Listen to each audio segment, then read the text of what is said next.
Republicans on the federal level, they were like, your district's going to be fine. And I was like, it better be fine. I'm like, there's a such thing as the Voting Rights Act. There's a such thing as Section 2. And my district falls under that. And if y'all come from my district, then what's going to happen is that should trigger an immediate reaction from the court. And this should not stand, not even for one cycle. And so a number of Republicans, I mean, right before we left the floor on our August recess, a Republican from Florida was like, oh, I've seen the maps. And this is before they took any testimony, of course, in the state house, right? Oh, I've seen the maps. And he was like, your district's fine, right? And so I think for a lot of them, they probably genuinely did believe that because they don't know where I live. So they don't know that they literally drew me out of my map. But the state house knows that I was drawn out of my district, because one thing that the courts do look at when they're trying to determine whether or not there's been any funny business is how many members don't live in their districts. And so we have to submit our addresses or confirmation of our addresses as well as the census block that we're in. So I submitted my confirmation of address and census block to the state house. They told me that they confirmed receipt of it.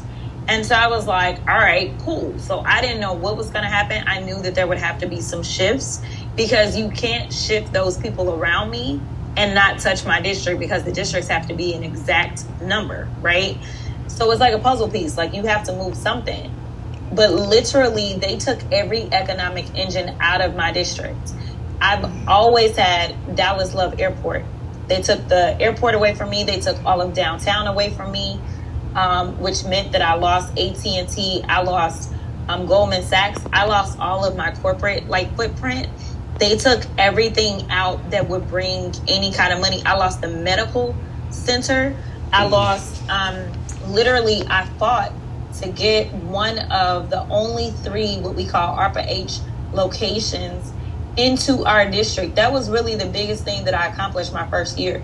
It wasn't going off on Marjorie Taylor Greene. Like from a substance standpoint, we're talking about a multi-million-dollar investment, like hundreds of millions of dollars to the tune of bringing in the potential of billions of dollars worth of things because of this location. And we're the only Republican state to get one.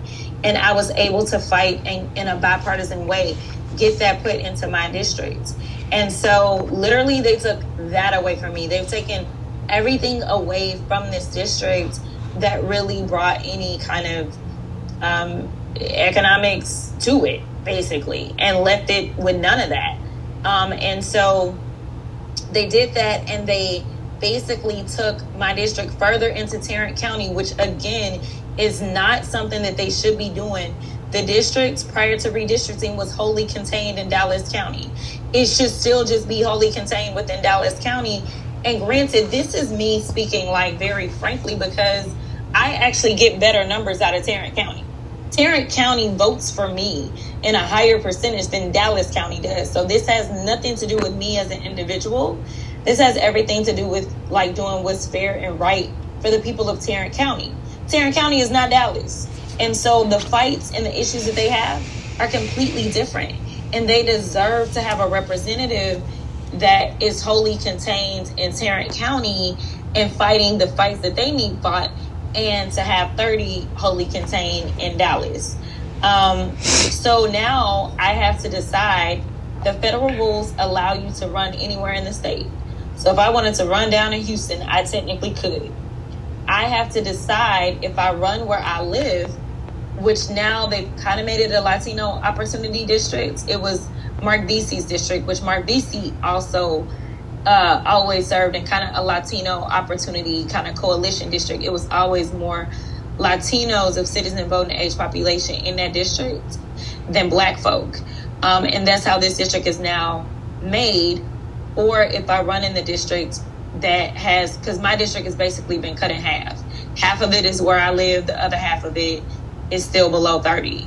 And so I don't know what to do. So I'm going to actually be doing some listening sessions and talking to my current half, and then talking to my old half and finding out what it is that they feel like suits them best, and what it is that they want me to do, because I know that there are going to be people that most likely will try to challenge me and say, oh, she don't live in a district, so she can't serve, even though I've been serving the vast majority of these people the entire time, and I just didn't live in that part of the district. And I am going to be engaged in litigation to try to bring the district back together. Right. And I want to go back to another thing you said earlier, about the maps and just kind of how this entire process has been like very secretive, right? So a lot of Texans at the hearing this past Monday at UTA voiced concern that these maps are basically being created behind closed doors, no public input. So speaking to that lack of transparency, I know you can speak a lot to this today. What can and what should the public do? What would you want your constituents to do at this point to kind of push back against this veil being drawn in front of us? Yeah, so first of all, I just want to say that I love my constituents of Texas 30 beyond words. I remember when I was asked to run for Congress, and I was so nervous about leaving my constituents of House District 100. House District 100 was a lot smaller. I felt like they were my family, and I was like, what we gonna do? And so many of them are in Texas 30, but not all of them. And so I was nervous that I would never be able to build that type of bond with 766,000 people, because it's so many people. But I can tell you that I am so in love with my district. I am so in love because my district, as they see me out there fighting, whether I am in the district or whether I'm off in DC or somewhere else in the country as I campaign for the vice president, or I campaign for other candidates so that we can win the House, let me tell you, Texas 30 shows up. Like, they make sure that they are posting on social media. They make sure that they send me notes, whether they take them and drop them off directly to my office or whether they are sending them virtually. I love my district. So I was so heartbroken that I could not be at the Arlington hearing, but I showed up in Houston and testified. But Texas 30 was showing up in Arlington. Like, they were making their voices heard. And then they wanted to show up last minute. They only dropped these maps on Wednesday. They told us we only have one hearing and it's going to be today, Friday in Austin. They are not going to go around the state, not going to make it convenient for people to make their voices heard. And so that is why I was like, I will pay for my constituents to get to Austin, but it's still an inconvenience because people are going to have to take off from work because it is a work day. And I was just so encouraged by how many people were willing to take off work.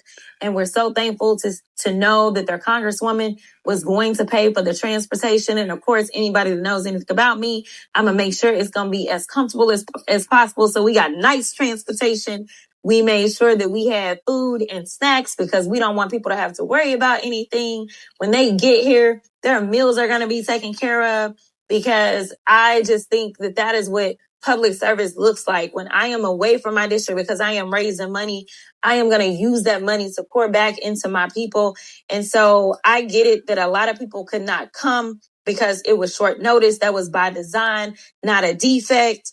And so I want people to know that they can absolutely send letters to their state representatives. If you go to bit.ly/Texas redistricting letter, Texas is not spelled out. Instead, it is TX. The same can be said if you could not show up and testify today, as testimony will begin at 10 a.m. It will then run for 10 hours. So we're anticipating the testimony will end around 8 o'clock, if I'm doing my math right, or so. No, about 6 o'clock, I guess. 10 to 6. Okay, somebody help me with my math. But anyway, you can do your comments online. So it's bit.ly/Texas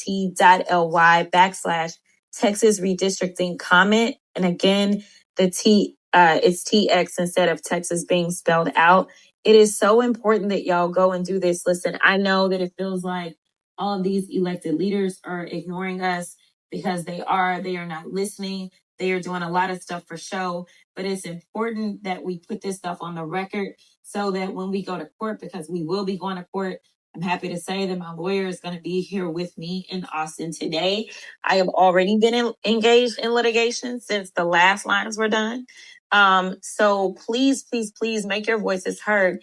When a politician shows up and says, oh, this is what the people want, it doesn't really hit the same as the people actually having their voices on the record. And so while they may ignore us, we need the evidence of the fact that we are disappointed with the fact that, as it relates to Black folk in this state, we represent about 11% of the state, which means that we should have 4 seats that go to DC. 4 seats, not necessarily meaning 4 Black people, but 4 seats where the Black people are the ones that choose the representation. Right now, they're claiming under this new map, we're going to have 2. They're claiming before we had 0. That is not true. My seat was protected as one of those seats. They just took me down to less than 50%.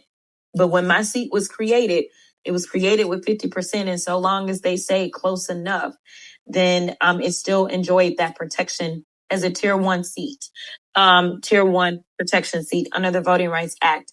So we still don't have enough seats. We're supposed to have 4. As it relates to Latinos, they should have 15. As it relates to Anglos, they should have 15. As it relates to Asians, they should have 2. And then we should have 2 more seats that are just coalition seats, seats that are people of color. Now, the thing is, right now, we have, I think under this new map, there's approximately 26 seats that they want, somewhere between 24 and 26. I don't remember the number. That are going to be Anglo majority seats. That means that over 60% of the seats that go to DC, Anglos will be the ones that are allowed to choose who it is that they send to DC. The reason that that is a problem is because our state is only 40% Anglo. That's it. But we're having over 60. So they have an oversized voice in who goes to DC, to the tune of, and this is what happens, and this is why they want to oversize their voices. Trump won this state by 56%. All right, that's it. 56% of the state voted for Trump. But after these new maps are done, and 66% of the voices that go to DC are Republican voices. So they already have a 10% partisan advantage. We're not even talking about the racial makeup advantage that they have, right? But from a partisan standpoint, they are 10% overrepresented because, again, they only won by 56%. Under this new map, it will be approximately 80% of our seats that go to DC will be Republican seats. Whoa. 80%. Now, no Republican is winning this state with 80%. So why is it that 80% of the seats that come from Texas, if they do what they do, will then be represented by Republicans? And the only way to do that is to put the voices of Black, Brown, and Asian on mute. And that's what they've decided to do. That is, yeah, truly a shame. Wow, 80% is crazy.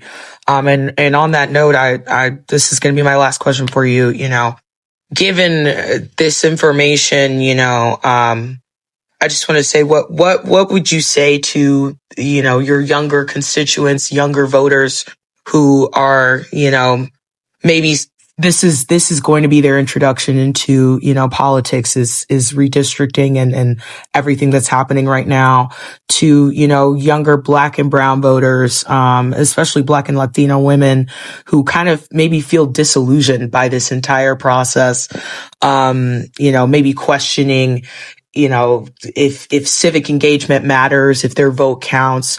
What do you have to say to them? Final notes of encouragement. I say that I understand if you're disillusioned. If you're disillusioned, that means that you are absolutely paying attention. And unfortunately, not enough people have been paying attention. And so what you should do with the education that you're getting is you should not look at this and say, this is my time to jump out, but instead, this is my time to jump in. This is my time to tap in, because so many people, regardless of which movement you look at, whether we are looking at Stonewall, whether we're looking at women's suffrage, whether we're looking at the civil rights movement, whether we're looking at all of the fights that were during civil rights because of Jim Crow, whatever movement you want to look at, number one, they were led by young people. As I gave commencement speeches this commencement cycle, one of the things that I brought to people's attention, because people always think I'm so young and I don't know why, maybe it's because Black don't crack, but I am older than Malcolm was when he was assassinated. I am older than Medgar was when he was assassinated. And I am older than Martin was when he was assassinated. Let me tell you, every movement that we have ever had has always been led by young people. When we look back, it seems like it was so long ago, and we look at them and we think that they were old. But I am here to tell you that I am older than they were by the time they decided that they needed to kill them. So if you want to honor the legacy of those that made a way for us to make the progress to the point that you could have a Jasmine Crockett be elected as the 55th Black woman to Congress, then it is your generation's time to rise. It is the incomparable Coretta Scott King who always reminded us that freedom must be fought and won in every generation. And we are in the fight of our lives in this generation. And so I encourage you to get engaged, because they did the most with the least. We have so much more. We have technology at our fingertips. So why not use it for good instead of allowing it to be used for bad? We have AI at our fingertips. And let me tell you, it's not old people that know how to use any of this stuff, whether we're talking about social media platforms or AI in general. It is the young generation. It is your generation. And so, yes, become the superheroes, because you have superpowers that the older generations just don't have access to, because they literally don't know how to work it. It is time for you to educate, because education is going to be the antidote to everything that we are experiencing. That is why they're going after the Department of Education, and they want to cut off funding for education. They want to make it to where people have less information. So take what you've got and run with it and organize and educate the best you can. You don't have to be the elected, even though I encourage you to run for office if it's on your heart.